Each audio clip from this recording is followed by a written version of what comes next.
স্বপ্ন দেখতে শেখানো মানুষটা আজ তার নিজ হাতেই সব স্বপ্ন ভেঙে চলে গেল। যাকে একটা সময় হারানোর ভয়টা সবচেয়ে বেশি পেতাম, আজ তাকেই হারিয়ে ফেললাম। যাকে ছাড়া একটা মুহূর্তও চলতো না, যার সাথে কথা না বললে নিজেকে সবচেয়ে বেশি খালি খালি মনে হতো, সেই মানুষটা আজ নেই, হারিয়ে গেছে অনেক দূরে। যাকে ছাড়া একদিন বাঁচার কল্পনা করিনি, তাকে ছাড়া আজ প্রায় 2টা বছর কাটিয়ে ফেলছি। তাকে হারিয়ে আজ আমি অনেকটা শূন্য। জানি না এই শূন্যতার পূর্ণতা কখনো হবে কিনা, তবুও হচ্ছে তাকে ভালোবাসি।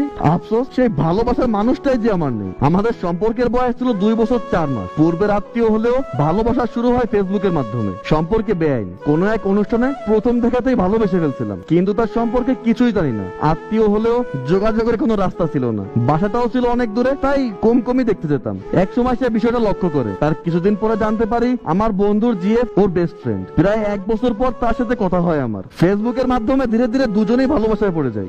ভালোবাসার কোনো কমতি ছিল না, অনেক ভালোবাসতাম দুজনকে। সারা রাত কথা বলতাম, সকাল 7টায় টিউশন